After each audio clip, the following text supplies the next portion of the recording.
नमस्कार दोस्तों, स्वागत है आपका फिजिक्स की एक नई क्लास और बहुत ही महत्वपूर्ण टॉपिक लाइट यानी प्रकाश के साथ आपको बताते हैं हम। लाइट अपना आज का जो टॉपिक है वो रहेगा लाइट, प्रकाश के बारे में आप लोगों ने बहुत बार पढ़ा होगा, रटा होगा। और आज मैं आपको लाइट के बारे में बहुत ही देसी भाषा में, अपनी भाषा में समझाने की कोशिश करूँगा। और एग्ज़ाम की दृष्टि से बहुत ही महत्वपूर्ण टॉपिक है ये लाइट। देखो, एग्ज़ाम में 1 या 2 नंबर के सवाल इस टॉपिक में से देखे जा सकते हैं। वेरी वेरी इंपॉर्टेंट टॉपिक है लाइट। और आज जो मैं आपको बताने वाला हूँ बहुत ही सिंपल तरीके में इसको समझाने वाला हूँ। देखो, परफेक्ट बात ये है कि देसी भाषा यानी ये एक ऐसा टॉपिक है जिसके अंदर ना कोई फॉर्मूला है, ना कोई मतलब आपको कुछ इक्वेशन रखने की बात है, ठीक है। अगर इसको आपने समझ लिया, ओनली देसी लैंग्वेज के अंदर इसको आपने समझ लिया, तो कोई ना कोई जैसे सवाल आता है तो आप उसको आसानी से कर लोगे, ये मैं दावे के साथ कह सकता हूँ। ओके, चलते हैं अपने टॉपिक की ओर और सॉल्व करते हैं। देखो, पहला जो मेरे पास टॉपिक आता है प्रकाश का परावर्तन। क्या है प्रकाश का परावर्तन? इसके बारे में आप लोगों ने पढ़ा होगा, बहुत ही सिंपल सी बात है। प्रकाश का क्या है? रिफ्लेक्शन। क्या होता है? देखो, लाइट का चिकनी सरफेस से टकरा कर वापस लौट जाना क्या कहलाता है? प्रकाश का परावर्तन। देखो, ये मेरे पास कोई सतह है, ठीक है। ये मेरे पास क्या है? कोई सतह है। तो उसके ऊपर ये मेरे पास क्या है? सन से मेरे पास ये लाइट आती है। लाइट आने के बाद में डायरेक्ट इस तरीके से अगर वो रिफ्लेक्ट हो जाती है तो उसे क्या बोलते हैं? प्रकाश का परावर्तन बोलते हैं। यानी प्रकाश यहाँ से लाइट आती है और किसी सतह से टकराती है और वापस लौट जाती है, तो उसे अपनी क्या बोलेंगे? प्रकाश का परावर्तन बोलेंगे। बहुत ही सिंपल सी बात है, इसको आप आसानी से समझ सकते हैं। ओके, नेक्स्ट जो मेरे पास टॉपिक आता है वो है प्रकाश का प्रकाश का अपवर्तन। देखो, प्रकाश का अपवर्तन क्या होता है? ये कई बार परीक्षा में इस तरीके का जो टॉपिक है वो बहुत बार पूछे जाते हैं। देखो, परावर्तन तो एक बहुत ही सिंपल सी चीज़ है और अपवर्तन के नियम है, मतलब अपवर्तन को बहुत बार पूछा जाता है। देखो, इसमें क्या होता है? देखो, इसमें क्या होता है कि जब कोई लाइट एक मीडियम से दूसरे मीडियम में जाती है तो लाइट क्या हो जाती है? तिरछी आपतित होती है। तो क्या उसे क्या बोलते हैं? प्रकाश का अपवर्तन बोलते हैं। देखो, मैं तो इसमें क्या होता है, देखो मेरे पास ये यहाँ से जो एयर मीडियम है, कौन सा? ये निर्वात है। क्या है मेरे पास? निर्वात है, ठीक है। यहाँ से ये मेरे पास क्या है? वाटर है। क्या है? वाटर। यहाँ से आप साफ देख सकते हो कि ये अंदर जो मछली है, और कई बार आपने ऑब्जर्व किया होगा कि जो मछली है, पानी के अंदर कोई भी चीज़ अपने को दिखाई देती है, वो अपने तल से ऊपर उठी हुई दिखाई देती है। उसका एक्चुअल में रीज़न क्या होता है वो मैं बताता हूँ। देखो, क्या होता है कि यहाँ से ये अपनी जो आइस अपनी जो ऑब्जर्व करते हैं किस चीज़ को, राइट। तो अपने जो लाइट के आँख के ऑब्जर्विंग जो डायरेक्शन है वो कौन सी है? ये वाली डायरेक्शन, ओके। और जब लाइट यहाँ से एक्चुअल में जो पोजीशन है वो मछली कौन सी है? ये वाली है। तो अपनी जो यहाँ से जो लाइट है वो यहाँ से थोड़ा सा क्या हो जाएगी? अपनी मेन डायरेक्शन क्या हो जाएगी? नीचे की ओर हट जाएगी। और यहाँ से जो अगर कोई भी रिफ्लेक्ट कर जाएगी, किरण जाएगी, तो कहाँ पे? यहाँ पर आएगी। और एक्चुअल में अगर यहाँ पे अपनी आइस मतलब अपनी आँख यहाँ लेकर आऊँ तो इस एंगल को मैं इस तरीके से घुमाता हूँ तो मेरे पास जो है फिश जो मेरे को कहाँ? यहाँ पे दिखाई देगी। कहाँ पे दिखाई देगी? यहाँ पे दिखाई देगी। तो यही कारण है कि प्रकाश के, देखो परीक्षा में किस प्रकार का सवाल पूछा जाएगा मैं बताता हूँ। देखो, तारों का टिमटिमाना पानी में पड़ा सिक्का तले से ऊपर उठा हुआ क्यों दिखाई देता है? तो क्या रीजन होता है? प्रकाश का अपवर्तन होता है। देखो, तारों का टिमटिमाना, देखो क्या होता है, यहाँ पे मेरे पास ये सन है मेरे मान लो, और यहाँ से जो है लाइट आती है। ये मान लो मेरे पास तारा है और यहाँ से मेरे पास जो लाइट आती है तारे की, और इधर दूर पृथ्वी पे हम बैठे हैं। तो यहाँ तक उसको आड़े में बहुत सारे धूल है, कण है, बहुत सारे जो वायुमंडल के अंदर धूल कण, बहुत सारे से अपने को एलिमेंट्स जो देखने को मिलते हैं, जिसके कारण जो लाइट उसके ऊपर टकराती है, टकराने के बाद में वो क्या अपने पथ से क्या हो जाता है? विचलित हो जाती है। तो इस तरीके से वो जिस तरह से यहाँ तक पहुँचेगा तो बहुत बार अपने पथ से विचलित होगा, कभी इधर कभी इधर कभी इधर। तो इस कारण वो क्या है, हमें क्या है? टिमटिमाता हुआ तारा जो है वो दिखाई देता है। किसके कारण? प्रकाश के अपवर्तन के कारण। देखो, परीक्षा में सिंपल सा सवाल पूछा जाता है, तारों का टिमटिमाना किसका उदाहरण है? प्रकाश के अपवर्तन का, परावर्तन का, पूर्ण आंतरिक परावर्तन का या प्रकाश के वर्ण विक्षेपण का। तो आपको किस पे टिक करना है? प्रकाश के अपवर्तन के कारण ही तारों का टिमटिमाना होता है। और दूसरा, पानी में पड़ा सिक्का हमें ऊपर उठा हुआ क्यों दिखाई देता है? प्रकाश के अपवर्तन के कारण ऊपर उठा हुआ दिखाई देता है। ओके, नेक्स्ट टॉपिक की बात करते हैं अपने। नेक्स्ट टॉपिक आता है अपने पास प्रकाश का पूर्ण आंतरिक परावर्तन।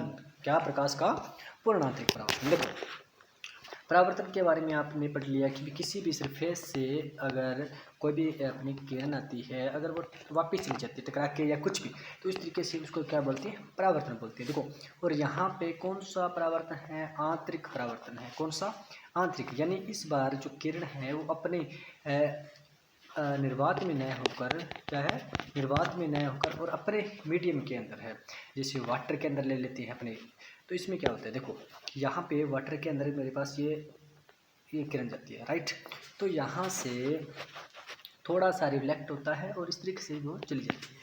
क्या है? इस तरीके से चली जाती है। तो ये जो मेरे पास अपने सिंपल वे में आपको इसके 3-4 रीजन बता देते। देखो, यहाँ से जो डायरेक्टली वो कहाँ चली जाती है? इस तरीके से रिफ्लेक्ट होकर चली जाती है। कौन सा? ये है मेरे पास आंतरिक परावर्तन है। यानी अंदर से अगर कोई भी रो बाहर की हो जाती है, निर्वात की हो जाती है, तो इस तरीके से आपको मैं किसको क्या बोलूँगा? आंतरिक परावर्तन बोलूँगा, राइट। और वहीं अगर इसके बीच का एंगल थोड़ा सा मैं बढ़ा देता हूँ, थोड़ा सा क्या एंगल को बढ़ा देता हूँ, तो मेरे पास यहाँ से अंदर से जो भी परावर्तन होगा तो यहाँ पे डायरेक्ट किस पे? सरफेस की ओर जो है किरण है वो जा रही है। तो इसे अपने क्या बोलेंगे? क्रिटिकल एंगल बनाती है। और अगर कोई भी आंतरिक परावर्तन से, यानी अंदर से अगर कोई भी किरण परावर्तन के बाद इस तरीके से सरफेस पर जाती है, तो उसे क्या बोलेंगे? कौन सा एंगल बोलेंगे? वो क्रिटिकल एंगल बनाते हुए किसकी ओर जाएगी? सरफेस की ओर जाएगी, राइट।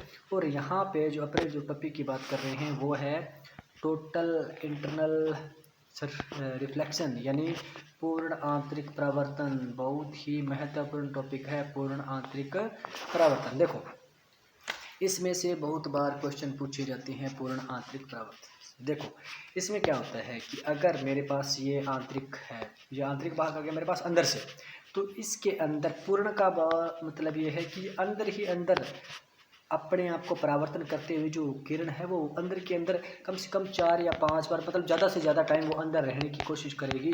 तो अपने को वो क्या है? कोई भी चीज़ वो चमकती हुई दिखाई देगी। क्या? चमकती हुई दिखाई देगी। जैसे यहाँ से एंगल जाती है, मतलब किरण जाती है, तो यहाँ से रिफ्लेक्ट होने के बाद में फिर वापस यहाँ पे आ जाएगी। और यहाँ से अगर रिफ्लेक्ट होने के बाद में फिर से ये इधर की ओर आ जाती है, और यहाँ से रिफ्लेक्ट होने के बाद में फिर से अगर ये बाहर की ओर जाएगी, तो अंदर ये कम से कम 4 या 5 एंगल बनाती है। तो वो ये जो है मेरे पास ये वाला सरफेस कैसा दिखाई देगा? मेरे पास चमकता हुआ दिखाई देगा। तो यहाँ मैं आपको कुछ उदाहरणों के तरीके से बताता हूँ कि पूर्ण आंतरिक परावर्तन किस किस में होता है। देखो,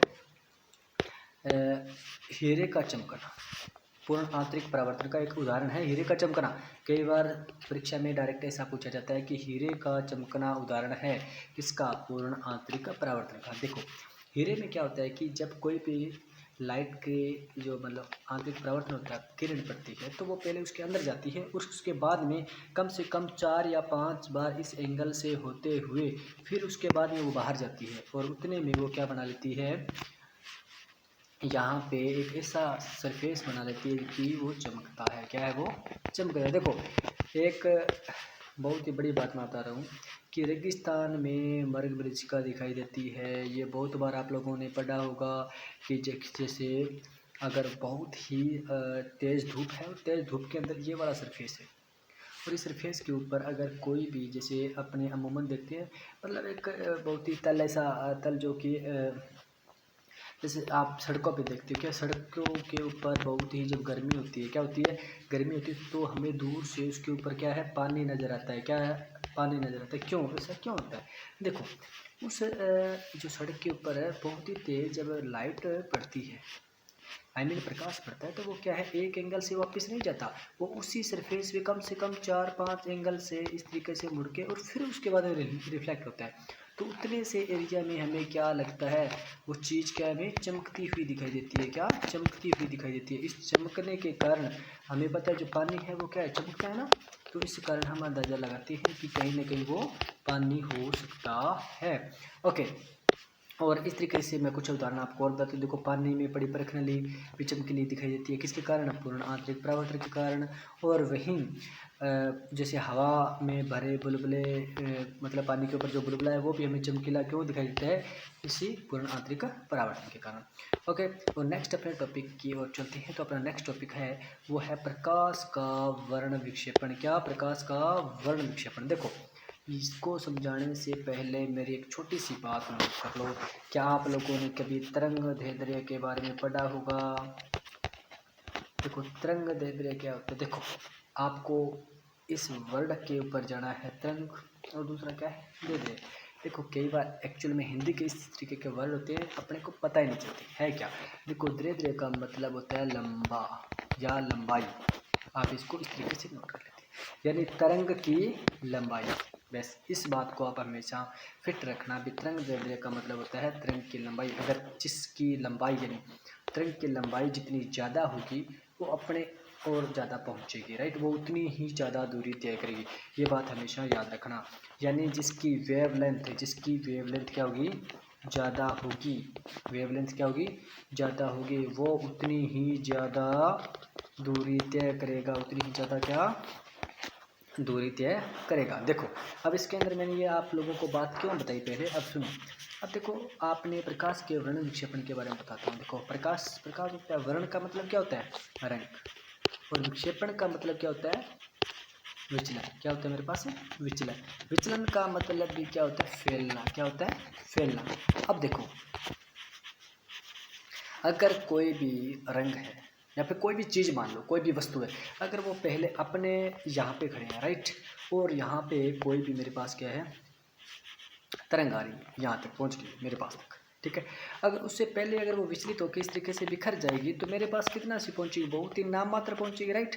अगर वो विचलन न होकर सही की सही मेरे पास 90% मान लो पहुँचने की कोशिश करती है तो वो मुझे स्पष्ट दिखाई देती है। वो मुझे क्या है? स्पष्ट दिखाई देती है। तो अब आप समझ गए होंगे कि प्रकाश का वर्ण विक्षेपण क्या होता है। अब देखो, यहाँ पर मैं आपको बता देता हूँ कि रेड और वायलेट, यानी मेरे पास बैंगनी, दो रंगों के बारे में बताता हूँ। देखो, प्रकाश के अंदर क्या है कि जो लाल रंग है, क्या है? लाल रंग है। लाल रंग का विक्षेपण क्या है? बहुत ही कम होता है। विचलन क्या है? बहुत ही कम होता है। अपने को पता है, अगर उसका विचलन कम है, उसका क्या है? विचलन कम है, यानी वो फैलेगा कम, यानी सीधा का सीधा ज़्यादा से ज़्यादा मेरे पास पहुंचने की कोशिश करेगा। तो क्या होगा? उसका वर्ण विक्षेपण क्या होगा मेरे पास? यानी जिसकी उसकी तरंग दैर्ध्य मेरे पास क्या होगी? ज़्यादा होगी। विचलन बहुत ही कम होगा, तो वो मेरे पास बहुत ही सुस्पष्ट तरीके से दिखाई देगा, राइट।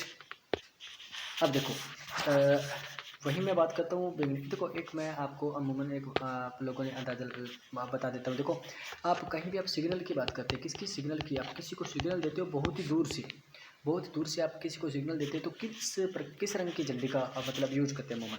अमूमन अपने रेड रंग की झंडी का यूज करते हैं। क्यों? क्योंकि दूर से हमें लाल रंग जो है वो स्पष्ट दिखाई देता है। क्यों?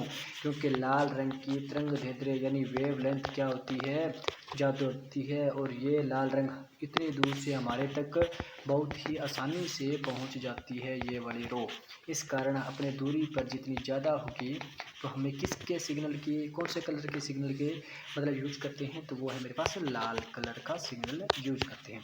तो आई थिंक आप समझ गए कि भाई प्रकाश का वर्ण विक्षेपण क्या होता है। देखो, इसके अंदर क्वेश्चन इस तरीके का बनता है। देखो, प्रकाश के वर्ण विक्षेपण में सबसे ज़्यादा स्पष्ट जो रंग दिखाई देने वाला होता है वो कौन सा होता है मेरे पास? आर्क और रेड, ठीक है। और सबसे कम कौन सा होता है? वायलेट, यानी बैंगनी रंग, ठीक है। इसी में एक ट्रिक के मदद से भी मैं आपको बता देता हूँ कि बेजानी है पिनाला, इस तरीके से भी आप इसको समझ सकते हैं, ठीक है। तो सबसे ज़्यादा तरंग दैर्ध्य किसकी होती है? लाल की। उसके बाद में किसकी होती है? पीले की, फिर हरे की, उसके बाद में नीले की, फिर जामुनी की, फिर अपने बैंगनी की। इस तरीके से आप इसको समझ सकते हैं। तो आप लोगों ने बहुत बार पढ़ा होगा, इसमें ज़्यादा इसको समझाने की कोई ज़रूरत नहीं है। ओके, इंद्रधनुष का बनना किसका उदाहरण है? प्रकाश के वर्ण विक्षेपण का उदाहरण है। ओके, नेक्स्ट टॉपिक पर चलते हैं। अपने नेक्स्ट टॉपिक अपना क्या है, प्रकाश का प्रकीर्ण। क्या है प्रकीर्ण? देखो इसमें ज़्यादा कुछ सोचने वाली बात नहीं है, हिंदी का वर्ड ही ऐसा यूज कर लिया जाता है जिसको अपने समझ नहीं पाते। देखो प्रकीर्ण का मतलब क्या होता है, फैलना। क्या होता है, फैलना। और ये बात मैंने आप लोगों को बता दी है कि जो जितना ज़्यादा फैलेगा, क्या है, जो जितना ज़्यादा फैलेगा वो उतना ही क्या है मेरे पास कम दिखाई देता है। एक हकीकत, वो रियल बात है जो होती है ये होती है, जितना ज़्यादा फैलेगा उतना ही कम दिखाई देता है। ठीक है, अब देखो, अब हमारे पास एक डायरेक्टली मैं आपको प्रश्न बताता हूँ, क्या है कि आकाश का रंग नीला क्यों दिखाई देता है। देखो अपने को पता है आकाश क्या होता है। आकाश एक ऐसा वायुमंडल या जो भी अपने को दिखाई देता है, मतलब बहुत ही बड़ा होता है। ठीक है, मतलब इसके अंदर जो चीज़ ज़्यादा फैली होगी वही हमें डायरेक्टली दिखाई देगी, राइट।